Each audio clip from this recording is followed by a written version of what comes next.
इस वीडियो में हम आपके साथ शेयर करेंगे जो बिजनेसमैन भाई अपने प्रोडक्ट ई कॉमर्स पोर्टल के थ्रू सेल करते हैं। जैसे अगर आप फ्लिपकार्ट, अमेज़न, पेटीएम, स्नैपडील ऐसी किसी भी ऑर्गेनाइजेशन के साथ डील करते हैं, उनके थ्रू सेल करते हैं, तो उनका जीएसटी में बिल फॉर्मेट क्या होगा और जीएसटी में जो रिपोर्ट्स हैं वो किस तरह से मैनेज होंगी। ये जो ईआरपी है, जितने भी मेरे बिजनेसमैन भाई जो ई कॉमर्स ऑपरेटर के थ्रू सेल करते हैं आइटम्स, उनके लिए हम इस वीडियो में आपके साथ शेयर करेंगे।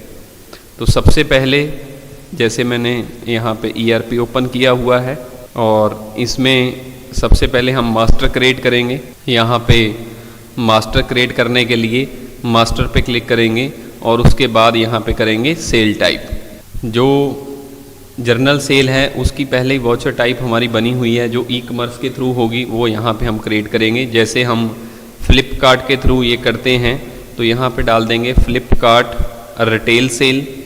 जितने भी हमारे पास फ्लिपकार्ट से कस्टमर आते हैं उनके पास अगर जीएसटी नंबर नहीं है तो यहाँ पे हम उसका बिल इनवॉइस क्या लेंगे, फ्लिपकार्ट रिटेल। ऐसे ही अमेज़न सभी तरह की आप बना सकते हैं। और रीजन में क्या लेंगे, लोकल। लोकल मीन्स अगर हमारा दिल्ली में बिजनेस है और जो कस्टमर है जो फ्लिपकार्ट से हमारे पास आया वो दिल्ली से है, तो यहाँ पे क्या लेंगे, विद इन स्टेट लोकल। और उसके पास टैक्स नंबर नहीं है तो या क्या लेंगे, यहाँ पे रिटेल इनवॉइस, मीन्स उसको इस पे इनपुट टैक्स क्रेडिट नहीं मिलेगा। और दूसरी सेटिंग क्या है इसमें ई कॉमर्स ऑपरेटर के लिए, यहाँ पे आपको टिक करना पड़ेगा specially sale made by e commerce operator. यहाँ पे आपको अपने ई कॉमर्स ऑपरेटर का यहाँ पे जीएसटी नंबर डालना है। यहाँ पे हम 15 कैरेक्टर्स का जो हमारे ई कॉमर्स ऑपरेटर का यहाँ पे जीएसटी नंबर होगा वो यहाँ पे हम ऐड कर देंगे। इस तरह से हम जितने भी ई कॉमर्स ऑपरेटर्स के थ्रू सेल करते हैं उनके यहाँ पे हम वॉचर क्रिएट करेंगे। इसको कर देंगे सेव। इसी तरह से एक हम Flipkart B2B means business to business ले लेते हैं, लोकल।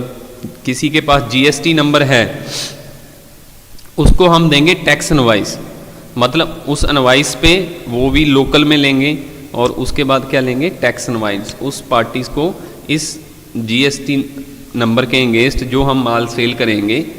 तो कई बार क्या होता है कि बहुत सारे बिजनेसमैन ही ई कॉमर्स से माल परचेज करके आगे सेल करते हैं, तो जो वो माल आप उन लोगों को सेल करेंगे तो उनको क्या देंगे आप, टैक्स इनवॉइस। और इसी तरह से अगर आप किसी और स्टेट में माल सेल करते हैं, जो आपका वेंडर है, जो आपका कस्टमर है सॉरी, उसको आप सेल करते हैं, तो ये इंटर स्टेट, यहाँ पे Flipkart inter state retail sale हम यहाँ पे एक बनाएंगे।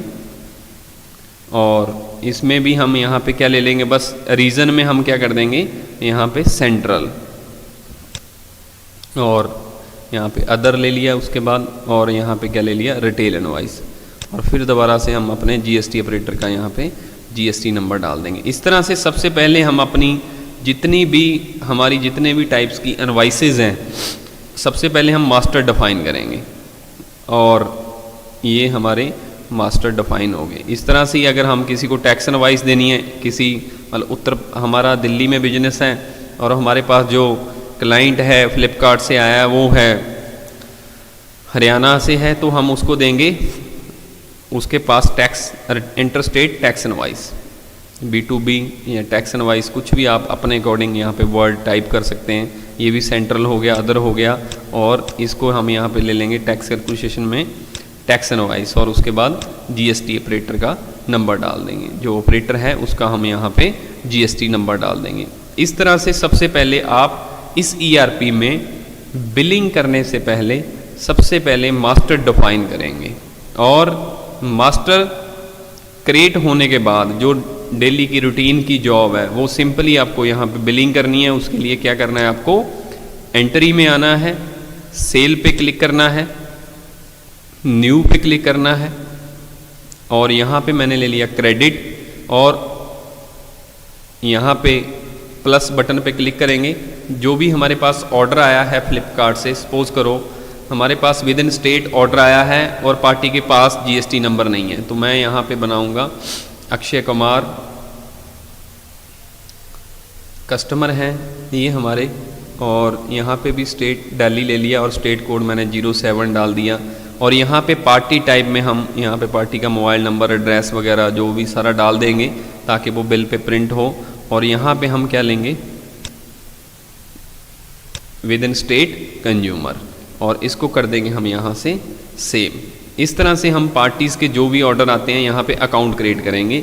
और यहाँ पे अभी हमने क्या ले लिया, Flipkart retail sale local, means कि जैसे ही हमने पार्टी बनाई उसी हिसाब से हम यहाँ पे सेल का वॉचर सेलेक्ट करेंगे और ऑटोमेटिकली सॉफ्टवेयर जो हमने मास्टर में ई कॉमर्स ऑपरेटर का यहाँ पे जीएसटी नंबर डाला था वो यहाँ पे आ गया। कई बार क्या होता है कि हमारी जो सेल होती है वो अमेजॉन से भी होगी, फ्लिपकार्ट से भी होगी, स्नैपडील से भी होगी, क्योंकि ऑर्गेनाइजेशन, कोई भी ऑर्गेनाइजेशन 3-3, 4-4 पोर्टल पर रजिस्टर्ड होती है। तो वो क्या चाहते हैं कि हम e commerce retail sale, e commerce tax cell ऐसे बना लें और यहाँ पे बस उनका जीएसटी नंबर डाल दें और बार बार हमें ये ना करना पड़े। तो यहाँ पे आप ऑप्शन हमने ये स्पेशली दिया हुआ है कि अगर आप एक से ज़्यादा पोर्टल पे रजिस्टर्ड हैं और वहाँ से आपको ऑर्डर आ रहे हैं तो ऐसे करके आप एट ए टाइम भी यहाँ पे उनका जीएसटी नंबर डाल सकते हैं। उसके बाद सिंपली यहाँ पे हम आइटम क्रिएट करेंगे। आइटम क्रिएट करने के लिए यहाँ पे F3 कर दो, चाहे प्लस के बटन पे। जैसे मैंने, हमारी मोबाइल डीलिंग है, हमारे पास जो भी ऑर्डर आते हैं मोबाइल के रिगार्डिंग आते हैं, यहाँ पे HSN कोड डाल देंगे और उसके बाद टैक्स परसेंटेज डाल देंगे। यहाँ पे ग्रुप में, कंपनी में सारा डाल के डिटेल, उसके बाद यहाँ पे ले लेंगे पीस, इसको कर देंगे हम सेव। इसको सेव कर देंगे सिंपली। अगर जो इन्फॉर्मेशन आपने डालनी है, ये तो हमने पहले सारे वीडियो में आपको बताया हुआ है बिलिंग के लिए, अकाउंटिंग के लिए, वो भी आप सारे चेक कर सकते हैं। और यहाँ पे हमने क्वांटिटी डाल दी, रेट डाल दिया और ऑटोमेटिकली टैक्स कैलकुलेशन होगी और ये हमारा जो बिल था वो सेव हो गया। और सेव होने के बाद अभी इसका हम डिफरेंस देखेंगे यहाँ पे जीएसटी रिपोर्ट्स में कि क्या फैक्ट है ई कॉमर्स ऑपरेटर में। ये मैंने रिटेल सेल की है। इसके बाद जीएसटी रिपोर्ट्स और GSTR1, और यहाँ पे हमने लेना है B2C स्मॉल इनवॉइस, क्योंकि रिटेल की इनवॉइस दी थी। यहाँ पे ओके के बटन पे क्लिक करेंगे और ये जो GST रिटर्न में B2B GSTR1 में है उसमें हमें ई कॉमर्स ऑपरेटर का GST नंबर भी डालना है। तो इसलिए उसी के अकॉर्डिंग हमने ये फॉर्मेट डिफाइन किया है। और ये जो आपका फॉर्मेट है, जब जैसे आप एक्सेल में देखेंगे तो आप अपलोड करेंगे तो आपकी सेल किसके थ्रू हुई है, ई कॉमर्स ऑपरेटर के थ्रू। तो यहाँ पे आपको जो भी रिटर्न्स हैं उसके फॉर्मेट इसी हिसाब से as per GST, as per government ये हमने डिफ़ाइन किए हुए हैं। इस तरह से सिंपली आप अपनी जो ई कॉमर्स सेल है इस ERP में मेंटेन कर सकते हैं। इसी तरह से मैं आपको एक टैक्स एनवाइस की एंट्री डाल के बताता हूँ। यहाँ पे हम फिर दोबारा से एक एंट्री करेंगे, न्यू बटन पे क्लिक करेंगे और यहाँ पे एंटर करेंगे। यहाँ पे फिर प्लस के बटन पे क्लिक करेंगे, यहाँ F3 करेंगे और यहाँ पे मैं बना लेता हूँ अनिल एजेंसीज़ के नाम से एक फर्म बना लेते हैं हम, जिसके थ्रू हमारे पास ऑर्डर आया है। यहाँ पे दिल्ली ले लिया मैंने, एड्रेस स्टेट कोड डाल दिया और यहाँ पे जो पार्टी है वो क्या है हमारी B2B, मतलब जिसके पास GST नंबर है और हमारी लोकल पार्टी है तो हम विद इन स्टेट ले लेंगे और उसके बाद यहाँ पे पार्टी का हम यहाँ पे GST नंबर डालेंगे। और GST नंबर डालने के साथ ही 15 करैक्टर का ऑटोमेटिकली ERP करैक्टर काउंट कर रहा है ताकि आपको गलती ना हो कहीं पे भी। और इस तरह से हम सेव कर देंगे। और वैसे ही जैसे हमने ई कॉमर्स ऑपरेटर के थ्रू सेल है तो आप यहाँ पे क्या ले लेंगे, फ्लिपकार्ट B2B लोकल। अगर ई कॉमर्स ऑपरेटर के थ्रू नहीं है तो सिंपल जो हमने मास्टर में दिया हुआ है लोकल B2B सेल ले लेंगे। और उसके बाद यहाँ पे बिल नंबर ऑटोमेटिकली आ गया और यहाँ पे हम क्वांटिटी डाल देंगे, जैसे 2 डाल दिया मैंने और यहाँ पे प्राइस डाल दिया और ऑटोमेटिकली उसके बाद इसको कर दिया सेव। इस तरह से सिंपली आपको जो भी आपके पास किसी भी पोर्टल से, ई कॉमर्स पोर्टल से ऑर्डर आ रहे हैं, उसकी जो आप इनवॉइसेस हैं इस ERP के थ्रू बहुत ही सिंपल तरीके से आप उसको डिफाइन कर सकते हैं।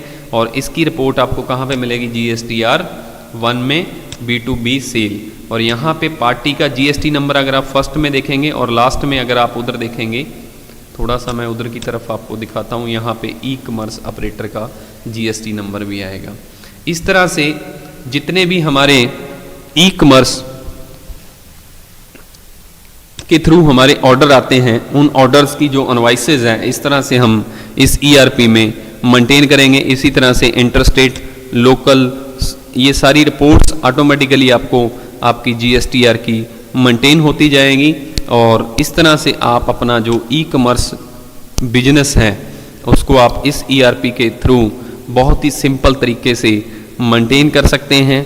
अगर आपकी कोई भी अदर इंक्वायरीज़ हैं, कोई भी आपकी सजेशंस हैं, और वो आप हमें मेल कर सकते हैं, आप हमारे साथ वीडियो के साथ शेयर कर सकते हैं। उसके रिगार्डिंग भी हम GST के ऊपर, हमारी ऑर्गेनाइजेशन का मोटिव है कि इंडिया में अगर GST सक्सेस करना है तो इंडिया को कंप्यूटराइज करना पड़ेगा। उसके लिए हमें डिस्कशन नहीं, उसके लिए हमें सल्यूशन चाहिए। और इसीलिए हम जितनी भी वीडियो लेके आते हैं वो सारी सल्यूशन के ऊपर होती हैं कि ये प्रॉब्लम है, उसको एक ERP के थ्रू, एक सिस्टम के थ्रू कैसे आप डायग्नोज कर सकते हैं। और हमारी रिक्वेस्ट है सभी से, GST से घबराने की ज़रूरत नहीं है, अपना बिजनेस कंप्यूटराइज कीजिए। और GST बहुत सिंपल है, बहुत इजी है मेंटेन करना एक ERP के थ्रू, ऑटोमेशन, कंप्यूटराइजेशन के थ्रू। शुक्रिया, थैंक यू, खुश रहो।